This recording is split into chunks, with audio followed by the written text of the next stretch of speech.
Back to news. కేంద్రం తీరుతో విసిగిన CM Chandrababu Delhi వేదికగా దీక్షకు దిగబోతున్నారు. పార్లమెంట్ సమావేశాలు చివరి రోజు ఒక్కరోజు నిరాహార దీక్ష చేయాలని నిర్ణయించారు.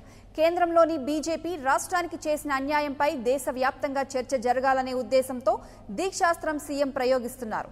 అటు పార్లమెంటు సమావేశాల్లో విభజన హామీల కోసం మరింత తీవ్రంగా పోరాటం చేయాలని ఎంపీలను చంద్రబాబు ఆదేశించారు.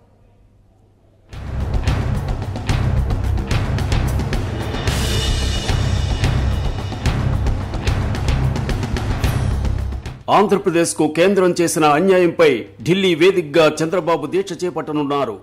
పార్లమెంటు బడ్జెట్ సమావేశాలు చివరి రోజు దీక్షకు దిగాలని నిర్ణయించారు.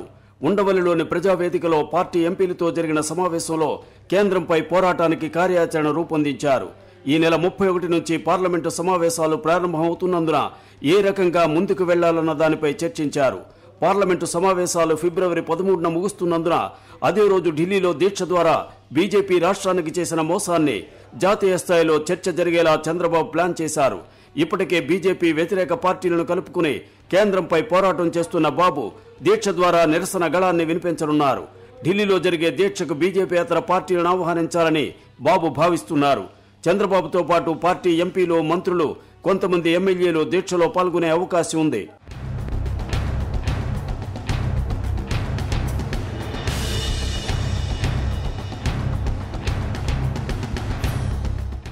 అయితే పార్లమెంటు లోపల చేయాల్సిన పోరాటంపై ఎంపీలకు దిశానిర్దేశం చేశారు చంద్రబాబు.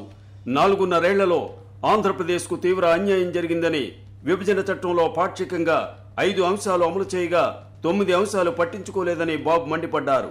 వెనుకబడిన జిల్లాలకు 24,350 కోట్లు ఇవ్వాలని అడగ్గా కేవలం 1,050 కోట్లు మాత్రమే ఇచ్చారని ఆగ్రహం వ్యక్తం చేశారు. 4 నెలలుగా పోలవరానికి బిల్లులు చెల్లించడం లేదని మండిపడ్డారు. ప్రత్యేక హోదా ఉన్న 11 రాష్ట్రాలకు ఇచ్చిన 6 రాయితీలు ఏపీకి ఇవ్వాలని అడిగినా స్పందించలేదన్నారు. అమరావతికి కేవలం 1,050 కోట్లు మాత్రమే ఇచ్చి చేతులు దులుపుకున్నారని ఎంపీల ముందు అసంతృప్తిని వ్యక్తం చేశారు సీఎం. పార్లమెంటు సాక్షిగా ఈ అంశాలపై పోరాటం ఉధృతం చేయాలని సూచించారు. ఎన్నికలకు ముందు ఓట్ ఆన్ అకౌంట్ బడ్జెట్ పెట్టకుండా పూర్తిస్థాయి బడ్జెట్ పెట్టాలని కేంద్రం సూచిస్తోందని, దీన్ని వ్యతిరేకించాలని ఎంపీలకు సీఎం సూచించారు. రోజులకు తీసుకెళ్ళిపోవాలి, బ్యాలెట్ పత్రాలు పెట్టాలి అని చెప్పి దాని మీద కూడా డిమాండ్ చేయదలుచుకున్నాం. ఇవి కాకుండా ఆంధ్రప్రదేశ్కి ఇప్పటివరకు జరిగిన నష్టాలన్నీ కూడా లిస్టు చేసి, ఎందుకంటే ఆంధ్రప్రదేశ్ విభజన చట్టంలో పెట్టినవి ప్రజాస్వామ్యంగా చట్టబద్ధంగా చేయవలసినవి కూడా వాళ్ళు చేయలేరు. కాబట్టి అన్ని సెషన్లో మేము గొడవ చేస్తూ ఉన్నాం. కానీ ప్రజాస్వామ్యంలో తప్పదు ఇది. అది మా పని. ఆంధ్ర రాష్ట్రానికి ఉపయోగపడే వరకు ఎంపీలు అందరం కలిసి దాని మీద ఆందోళన చేయాలని చెప్పి కూడా డెసిషన్ తీసుకున్నాం. వీటి మీద అడగటూ పైగా నిన్న మొన్న కూడా జరుగుతూ ఉంది. నిన్న అరుణ్ జైట్లీ గారు కూడా, ఎందుకంటే ఇన్వెస్టిగేటివ్ అడ్వెంచరిజం జరుగుతూ ఉందనే దాని మీద కూడా ఆయన ఈరోజు పేపర్లో కూడా వచ్చింది. అంటే వాళ్ళకే ఒక క్వశ్చన్ మార్క్ అయిందనమాట. అసలు ప్రజాస్వామ్యాన్ని ప్రభుత్వం నడిపే విధానం ఇదా అని బయటికి మాట్లాడకపోవచ్చు, కానీ అన్నీ కూడా ప్రతిరోజు ఒక ఇన్స్టిట్యూషన్ తర్వాత ఒక ఇన్స్టిట్యూషన్ పడిపోతూ వచ్చినాయి. ఇక ఈవీఎంల బదులు బ్యాలెట్ పేపర్ వాడటంపై పార్లమెంట్లో చర్చ జరిగేలా చూడాలని ఎంపీలకు సూచించారు.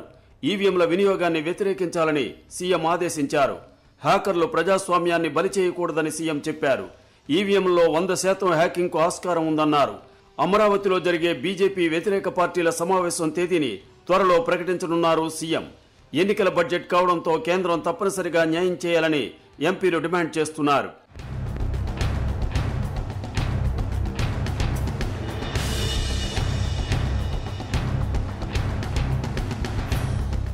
మొత్తానికి ఎన్నికలకు ముందు జరుగుతున్న పార్లమెంటు సమావేశాల్లో టీడీపీ దూకుడు పెంచనుంది. పార్లమెంటు లోపల ఎంపీలు, వెలుపల సీఎం దీక్షతో సార్వత్రిక ఎన్నికల వేడిని టీడీపీ ఢిల్లీ వేదికగా రాజయ్యనుంది.